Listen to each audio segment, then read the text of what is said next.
Welcome to the Clear to Send podcast, a podcast about wireless engineering, where we educate you on Wi-Fi technology, talk about design tips, troubleshooting, interviews, and the tools. Here are your hosts, Roel and Francois. Hey everybody, welcome to a brand new episode of the Clear to Send podcast. I am your co-host, Roel Dionisio, alongside with Francois Vergès. How are you doing, Francois? I'm very good. How are you, Roel? I'm doing very well, doing good. It's pretty early on my side. I actually woke up pretty easily and ready to record here with you on this new episode. That's good. It was tougher for me to wake up this morning. Yeah, I've actually been catching up on my sleep because I have been working a lot and it's been affecting me. So I did do a whole week of just getting close to 8 hours of sleep, and now I'm That's good. Much more refreshed and ready to, I guess, get more lack of sleep with the stuff I need to do. Awesome. Ready to go. Yeah, ready to go, ready to do some more labs and testing. So I have quite a bit of testing of equipment to do and technologies, and a lot of it too for the podcast. So what are you thinking about? Well, just need to actually do more testing with Wi-Fi 6, right? Oh, yeah. We've had our episodes of Wi-Fi 6 in the beginning, a lot of theory, but now that a lot of these products are out, I need to test it a little bit more, especially around performance and some of the updates that came out with Cisco, for example, and get some more Wi-Fi 6 clients. Yeah, and you know, now that the Samsung S20 is out, they actually dropped the price on the S10. So I think if you want to buy a S10 today, it's much cheaper. I think it's $500 or something like that if you check on Amazon. Only $500. yeah, it's not cheap, but it's cheaper than what it used to be last year. Exactly. Yeah, I think I'm still settling on the Jetson Nano. I got 2 of those. I'll add my Samsung. That's cheaper. And maybe when I upgrade my iPhone, I'll have another Wi-Fi 6 client. Yeah. I mean, they're coming up with a new iPhone probably this year again, right? Yeah, exactly. Well, I'm always one revision behind. I don't tend to get the latest and greatest iPhone. I think because at work, it's just I don't get to upgrade that often. But we'll see. That's just what I have coming down the pipeline, and then just finishing up some work with clients, reports, working with a lot of reports, right? Like especially the Ekahau report. And so I'm thinking about how to make my Ekahau reports better.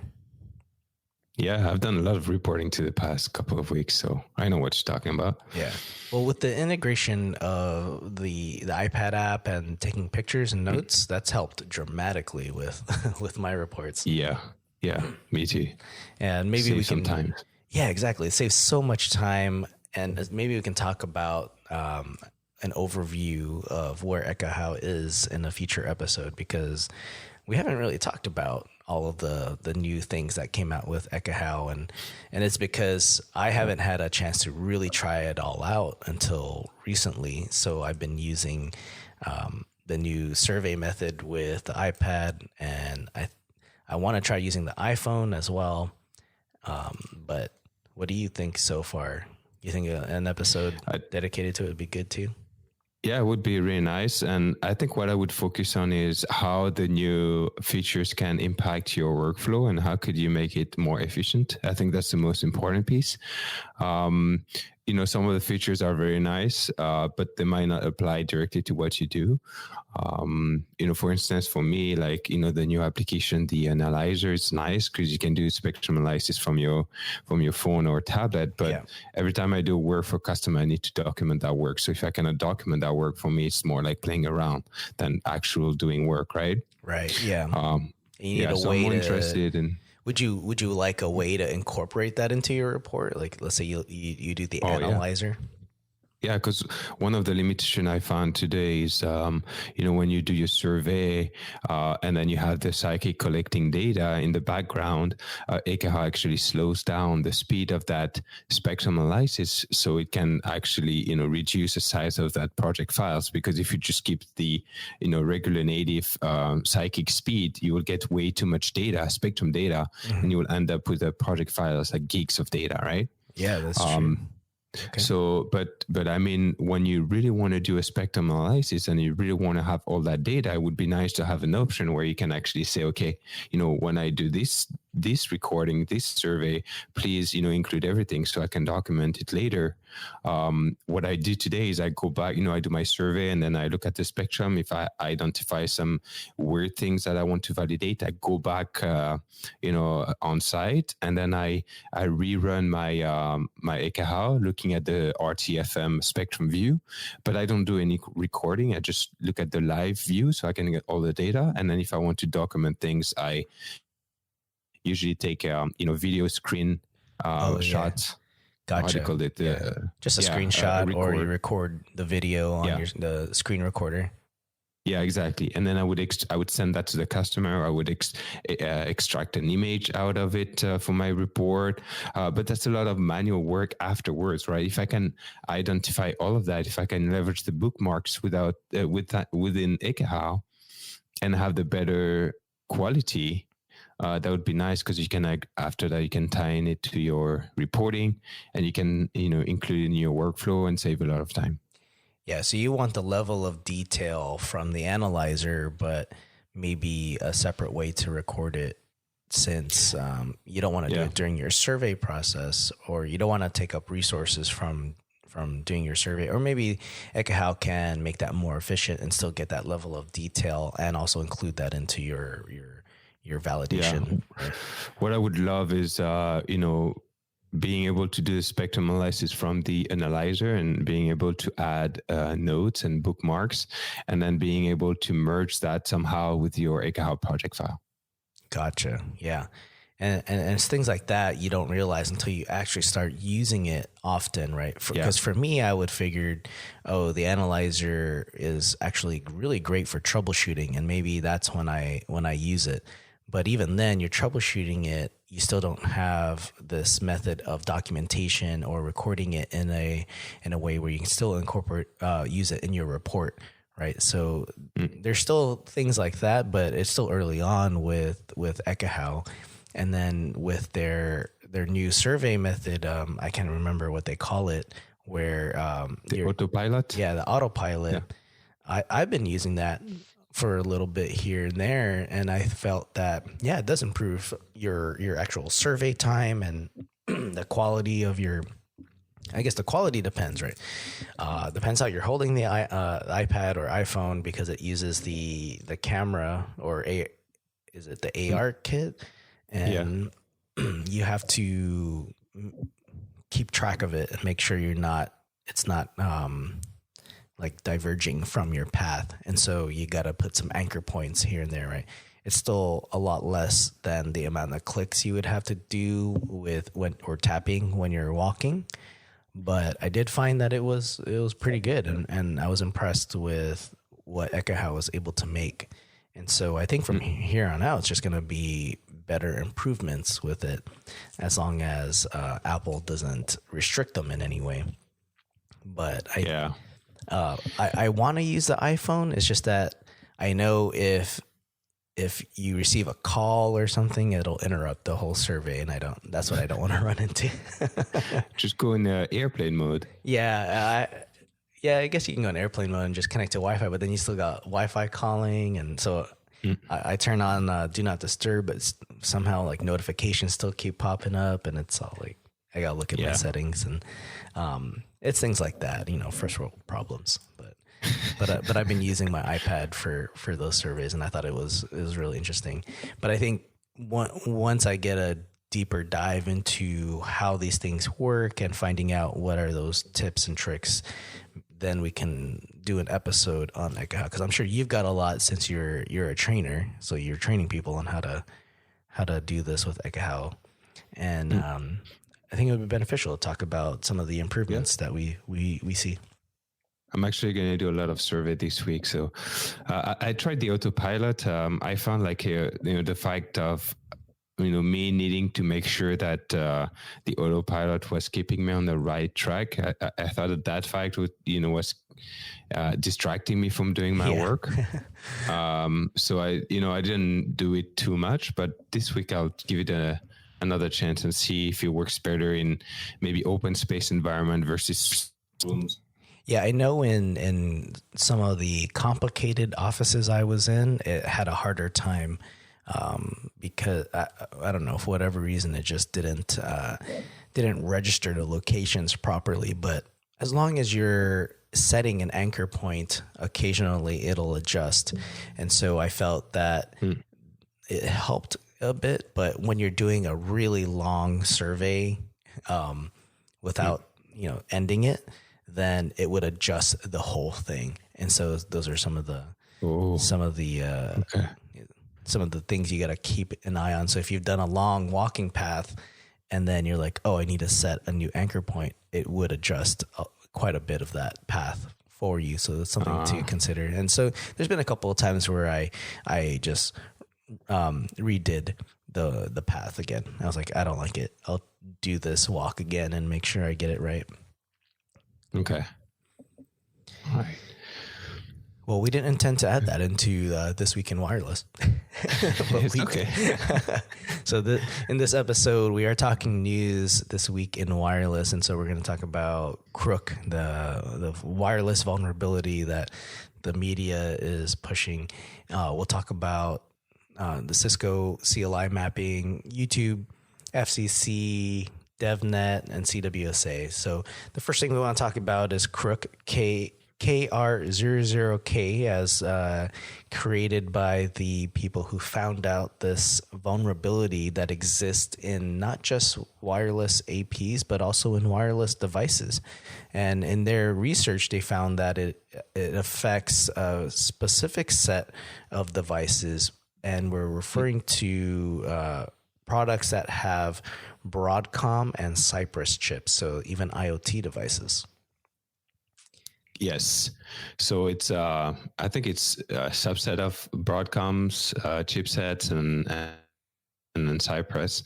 And what they were saying in their paper is that you find a lot of those Wi-Fi chipsets everywhere. They're counting the number of devices in billions. Yeah. So that's why I think they that's what makes it a big deal, because a lot of devices are affected by this bug. Yeah, and so the actual vulnerability is when a device, or let's just call it a network device, there's a disassociation and there's still data in its buffer. It will zero out the keys, but then still send the data out with the zeroed out keys. And so you have this scenario where, let's say my phone is disassociating from the AP. I'm fully disassociated, but then my phone still needs to send data out. It is possible that someone sniffing over the air will be able to grab that data unencrypted. Yeah, exactly. So the phone will disassociate from the access point, and then the phone chipset, I guess, will clear up the encryption keys.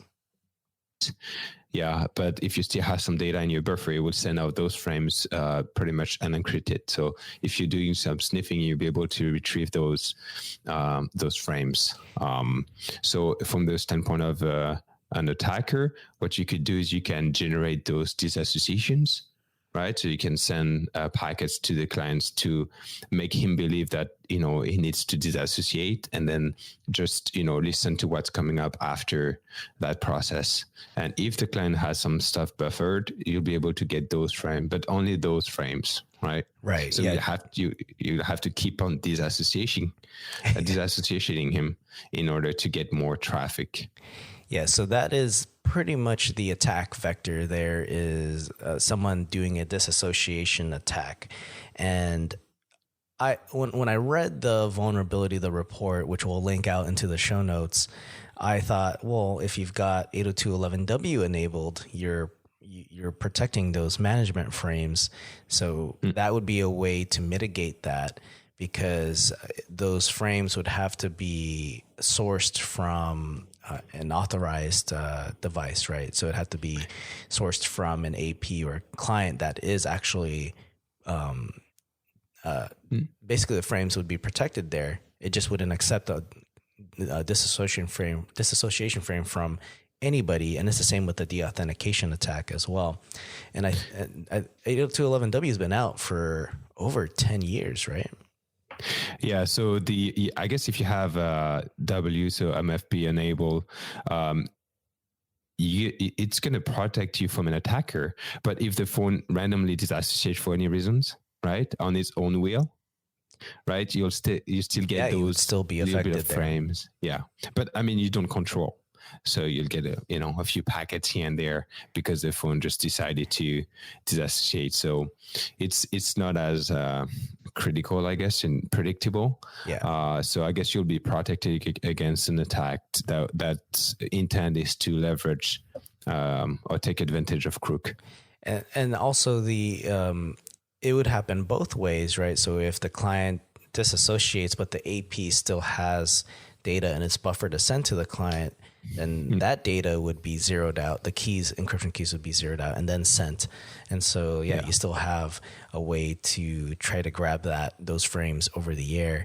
And so that also means someone needs to be in proximity to receive those frames. So if you're in a fairly large office, I would still think it's pretty difficult to get to a location in which you're trying to get these frames from a certain individual. Maybe, I guess, if you're just doing it randomly, just staying on the outside of the building, you still have to be fairly close to make this work. And then even then, it's data that I'm not even sure what data I would collect, right? So you're just going to have this assumption that you're hopefully getting sensitive data from this vulnerability, but you'd have to maybe run that attack a couple of times in order to get more data, and hopefully it's still something worth it. And this is assuming that also the data isn't encrypted somehow with the applications, but still TLS or something. It's still an attack vector, and it is affecting quite a lot of devices. And Aruba's put out an advisory on this, so has Cisco. And so there are updates available. Can we fix it? Yeah. Can we fix it? We could fix it. Awesome. I think there are it's a software fix, right? So I haven't seen any releases from individual like product vendors, like the IoT devices. And I think that's where the big concern is going to be, because most of those devices don't get updated regularly. But at least from the AP level, those devices, there's updates for them. And the vendors are putting out updates, and that's Aruba and Cisco, which we'll link out to as well in the show notes.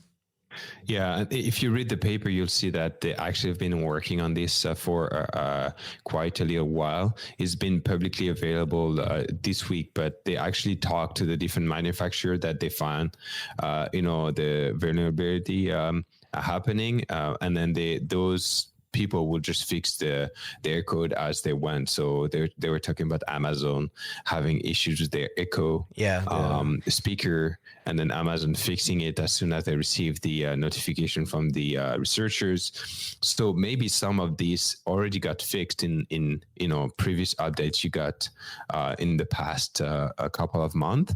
But if you have an update coming from like a firmware update notification from your device, especially IoT, it would be a good idea to just apply it. Yeah, and I think that's a very good point when you mentioned the Amazon Alexa devices, because again, it's an IoT device, and at least Amazon's got a good handle on updating those. But imagine that this is where an actual vulnerability would be affected, because it's recording your voice in your area, and hopefully those packets are encrypted going back to via the application, going back to wherever it needs to go. But can you imagine being an attacker? You're doing a disassociation attack, and you can get, even though it's data in the buffer, you can get those voice packets, right? So you could maybe put a conversation together. Yeah. Or you can get some words and guess the rest. Yeah. you hear like frozen, or like, oh, maybe they have kids. Right? It'll either be good or pretty useless hearing the conversations. Yeah. But again, it's an invasion of privacy. Start a social engineering. Yeah. Yeah. It would just be a big invasion of privacy if those are those packets encrypted? I would hope so, right? From Amazon, since they're listening for the word. I'm not going to say the word because it might trigger everyone. My speaker in my office. But yeah, and then it was being this vulnerability was being put out there as like a huge vulnerability, right? They even gave it a good name, calling it Crook with zeros. But I honestly thought it wasn't that big of a deal. Yeah, I don't think it's that big. It's just impacting. It's pretty much a bug for a couple of Wi-Fi chipset. And if you fix, if you update the firmware, you fix the bug. Yeah. Yeah, because they make references back to crack and how it's similar, and how when dealing with crack, it would still affect these keys, and so they're. I think people are still, they're trying to find vulnerabilities in Wi-Fi, but honestly, a lot of people are still using unencrypted Wi-Fi. So yeah, that's even worse. It's still worse. Like no one talks about that. Yeah, no one talks about Starbucks coffee. Yeah, no one talks about how you go to the coffee shop and you're using open Wi-Fi. There's no need to hack that. Yeah, it's just open and available for you. So. And that's why I feel that we should focus more on trying to solve that than, this whole password thing. But then if you can try to use a VPN, so try to encrypt your data communications, so that way you can protect yourself even more. So it goes back to having a layered security approach, right? When you're out in public using open Wi-Fi, try to use a VPN back somewhere, so that way it's your data's being sent through an encrypted tunnel. And then if we're talking about the type of equipment that are affected, we just listed the one from Aruba and Cisco, but I'm sure you can find the information regarding the APs you use. But for Aruba, it's NE200 series, the 344 and 345, the 504, 505, and 514, 515. So if you have any of these APs, I think they have a code upgrade you could apply. And then for Cisco, it's the Catalyst 9115 and 9120, and same thing, they have upgrade available. You can just go. We linked the URLs in the show notes, so you guys can go and retrieve it. It's under a specific bug, and you can get the firmware version that fixes this issue. Yeah, they did a good job of disclosure and working with vendors. So these updates are available. If your company is worried about this, you can get the security updates to patch this vulnerability. Yeah. So that's Crook. Don't let it ruin your day. The next piece of news here is if you're thinking about migrating to the Catalyst 9800 wireless controller, Cisco did put out an AirOS to Catalyst 9800 CLI mapping guide, a reference mapping guide, to help ease that transition, right? Because you're going from AirOS to Cisco iOS, so the commands are going to be different. But if you're like me and you've worked with Cisco iOS XE before, it won't be too difficult. You just want to know, okay, what was the command that set the NTP server, right? So like AirOS just has a different syntax, or Radio Server is a good one. It's a completely different syntax, and so you just want to be able to recreate that for the 9800. So if you're using templates, for example, you could easily map them. I'm not sure if it's it covers everything, but it does cover a lot of the general configuration, and some of it is actually a lot easier in the 9800 model. And some of them are harder. Yeah. So it's still CLI based. The mic filtering one is way easier, for instance. Yeah, like the AAA is different. There's like less commands there you got to run, but if you're still doing CLI, this would be a good reference guide to look at. We'll link out to that in the show notes, cleartosend.net/210. And you could take a look there.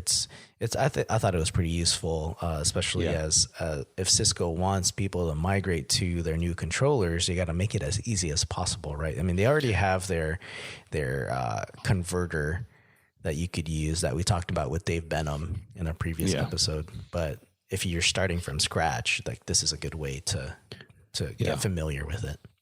It's nice, and you have all the config commands. I would like if they can do something similar with all the show commands, debug commands, things. Everything. That would be nice. Maybe they are working on it. Some poor guy has to put all that together. But yeah, it would be definitely useful. I would say debug commands for sure. As you're trying to go, wait, so how do I see what's happening with this client trying to associate with this AP? What's that debug command and iOS XE to make that show? Yeah, definitely. That'd be nice. All right. And then we got, just wanted to share Dennis Klein's YouTube channel. He's doing a YouTube channel focused on Wi-Fi. He's calling it the Wi-Fi channel. He's got 3 videos now, which are all pretty good. The last one was the wireless update, and he goes over the news, kind of like how we're going over the news as well, but his is in a video format. So if you prefer video or you want to support other people in the Wi-Fi community, check out Dennis Klein's YouTube channel. We'll link out to that in the show notes. And I met Dennis Klein for the first time at WPC Prague. He's a pretty cool guy. I like him. Yeah, he's very nice. And then for his latest video is the first episode of his new wireless update show. Yep. And he mentioned how he has a new camera and everything. Yeah. So if you want to check that out. He runs down through a lot of news. He even talks about episodes from different podcasts. So we're mentioned in there. I think Wi-Fi Ninjas was mentioned in there. So he covers everything. And so far he's doing a good job with his videos, and just want to make sure he keeps it up. So show your support. If you've got a YouTube account, subscribe, and let's keep this wireless community going. I think he has over 100 subscribers already. Yeah, he's at 154. Awesome. So I see that. Yeah, so very good. Maybe one day he'll be at 100,000. Oh yeah, that would be awesome. I guess YouTube also gives you a plaque if you get to 100,000. Yeah. Well, we'll aim for that. All right, and then we've got the FCC proposing fines for carriers selling location data. And this isn't a big surprise, right? They sell data, and this is how they make their money. And I guess the reason why the FCC is proposing these fines is because of the disclosure. Or not disclosure, it's the precautions to prevent like unauthorized access to that data. And so a handful of these carriers are being fined, right? T-Mobile, AT&T, Verizon, and Sprint. They're all being fined over millions of dollars. I think Verizon or AT&T was at $57 million in fines. But I feel like this doesn't scare them because they probably make a decent amount of money selling this data. Yeah, that's one piece of it. I think T-Mobile is up in the 90 million range if you read the article. So it's a lot of money for us, but for them, I guess it's not. Looking at they were like in the article, they talk about third-party companies purchasing that information from the carriers and then reselling them individually for $300. So if you do the math, you could see that they can actually make a lot of money selling that type of information. And also what's a little concerning, like if you go down to the comment and you read the first comment, there's a comment from someone named Phil that says the quote from the FCC sounds more like the fines are because the sales were being conducted without proper safeguards and not because the location data was being sold. I think that's actually a good point, because when you read the article, it doesn't sound like the FCC is really slapping them on the wrist for selling the data at all. It's just there's no safeguards in protecting that data in transit, right? So it's they probably just said, here's all the data, here's my Dropbox link, and you could download it. And the reason why I wanted to add this in here is because the providers are trying to get into our networks, right? So they want to be in the enterprise space. They want to resell maybe Wi-Fi as a service to these companies. And it may sound really good for you as a network operator, because then you don't have to deal with it, or, it's easier for some reason. But now I'm just concerned that the carriers just want to sell data, right? They just want to, it's a service for them, but really the money is in collecting all the data that they can find on the network and then selling it to whomever. You have to be careful on the privacy, contracts and everything. Like, I mean, we're talking about privacy a lot, but I think we're a long way from it to be protecting the consumer. Right. Yeah. A lot of the things are happening in the background. We don't even know about. And I guess the FCC found out about, those information getting out there pretty easily in the wild. So they wanted to, I guess, fine the responsible persons. But I feel like there's still a lot of freedom taken by those companies to sell, information that we feel are private to us. So I guess we'll see. It's also a responsibility of the government to make sure that they protect their people through, right? So they're probably going to have to come with some sort of, consumer rules or laws or, and I guess each country will be different. Some countries are better advanced on the privacy aspect of things. So I guess we'll see. I just don't see how you can enforce that easily, right? So maybe you could reword things and say, yeah, we'll protect your data by not putting it out there in the public, right? We'll make sure it's secured, but we'll still sell it. And then even with these laws, like, how do these guys enforce that? Are they going to do an audit and make sure that they're not carrying this data somewhere? I don't know. That's like anything, right? If you want to use the license spectrum for some reason, well, it's at your own risk. If someone find out, then you're gonna get fined, right? Right. It's kind of like when you drive fast on the road. You can drive 200 kilometers an hour and be okay as long as you don't get caught, right? So right. Yeah, so here's my conspiracy theory. Then, is 5G just to collect data? Well, if you think about it, like, carriers used to make a killing just selling, minutes or megabits, right? Back in the days, and then everything became unlimited. So then they needed another way to make money, right? Yeah. Yeah. So don't quote me on that. That's just a joke. I don't really think that 5G is there to take our data. So just wanted to bring that there just to talk about, privacy and these big carriers trying to come into our enterprise networks, and maybe there's some alternative reasons why they're doing it.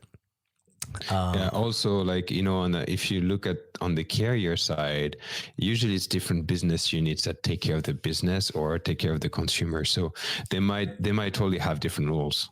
Yeah, for sure. There's different business units compared to like the normal the people we deal with for our cell phones. It's different, consumer versus business. So just to show that, I guess FCC is trying to do something here. I don't even know if they fined them. It says they propose to fine them this amount of money. It's like they're looking for approval from the community to do that. Like, yeah, let's do it. So that might not even be anything. Well, maybe they will settle down on a different number, everyone would be happy. Yeah. Yeah, I'm sure it's nothing for these carriers. They make a lot of money, especially if they're selling the data. And I'd be curious to see, like, what's the line item on the public financials that shows where they're making money on that and how much. Yeah. I guess we'll never know. Yeah, we'll never know. It'll be one of those things where we talk about it, we get mad, and then we move on. Yeah. All right. So the other thing I wanted to talk about, I took a stab at the DevNet Associate exam. As you and I have been talking about doing more programmability and learning Python, I've been studying for the DevNet Associate since October. I've had my eye on it ever since they announced it. And so on February, 27th, I think, so 2-3 days after it was released, I decided to take the exam, and I thought it was a very challenging exam, but I managed to pass. So that was pretty cool. Do you have the clapping on your mixer? The clapping? I guess I got to clap for myself. There you go. Yeah. It was very different from a networking exam. I'll tell you that. Well, you got to do some sort of level of programming there with Python, but I thought it was very fair. Probably one of the better exams that I've taken in a long time. Do they ask you to actually write some script, like some loops or anything like that? I'll just say, yeah, there's some typing involved. Okay. Without breaking the policy, but yeah, be prepared to know. It's not just click, click, click. No, it's not. It's not multiple choice. No, it's because they'll, in the beginning of an exam, a Cisco exam, they'll go through a tutorial. But I just kind of I always breeze through that tutorial. I'm like, yeah, I know kind of the types of questions they're going to ask. And then there was a question. I was like, oh man, I gotta do this. It's like, I should have went through that tutorial. So it caught me off guard by a little bit. And so you really have to study for this exam. And the reason why I went for this exam is to help reinforce what I'm learning when it comes to the programmability. I mean, we've had the previous episodes about, getting into APIs and Python and all that, because it is coming down the pipeline with wireless, right? With the Catalyst 9800, with all your cloud-based wireless. And so how does that help us? And that's where I'm getting at, especially if it's coming from the Cisco side. I mean, it wasn't super wireless centric. They'll talk about Meraki because it's on there in the objectives. But then when you move up a level, let's say the professional level of these certifications, there are going to be specializations like your enterprise automation and DevNet specialization. And so that'll tie more into your day-to-day with wireless. So that's eventually like what I'm looking at. And I guess that's what we're all looking at when it comes to programmability. And so I figure there's a lot of people that want to know, do I really need to know this? And I would say not yet, but I am finding out that the programmability is definitely helpful in a day-to-day. Yeah. And you're finding that as well, right, Francois? Yeah. I try to include as much as possible. It does take some time because, it's still in the learning curve and learning everything. So I still do have to do a lot of research when I create my scripts and stuff. Oh, but yeah, there's a ton of research. Yeah. I think down the road, it saves a lot of time, especially if you do the same thing over and over again. Yeah. It saves a lot of time. Yeah. And when I was studying for the exam, there was no official study material. There was no book. And just recently, I think a week ago or a couple days ago, they came out with the DevNet Fundamentals course. And I was like, well, why didn't you come out with that before the exam? So I talk about my experience with the exam and the resources I use. So I'll link out to that in the show notes, and it's on my own blog. And I thought it was a very good exam. So I think it encouraged me to do even more, right? So after that, I started spending more time on writing scripts and getting familiar with the applications that we use to make these scripts. Okay. So now it's my turn, I guess. Yeah, it's your turn. Tell us about your certification, Francois.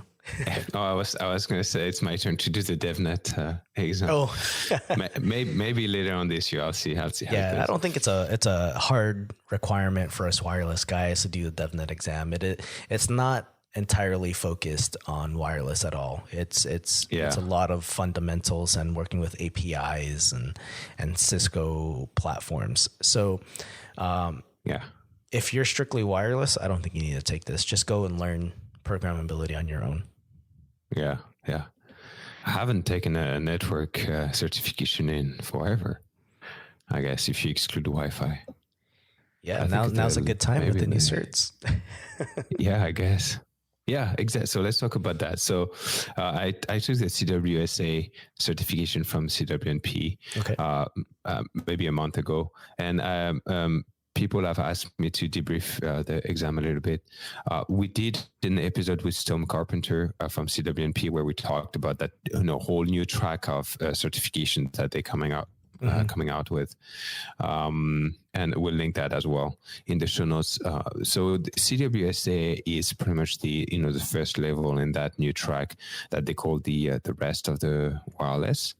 And it covers things like, other type of wireless connectivity like Bluetooth, Zigbee, and LoRa. They also covered, API programming, software architecture.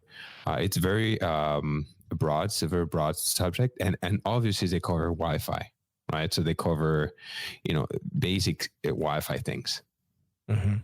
So to study for it, I used the they have like questions on their website that you can get a list of questions to practice. And what I would do is whenever I didn't know something, I would just do some research and then keep the notes and I reviewed my notes before taking the exams. And then I passed the exam, right? Nice. So I would say most of it is still a lot of Wi-Fi. Like I didn't feel it was that complex. If you already know your Wi-Fi thing, a lot of questions will be easy for you.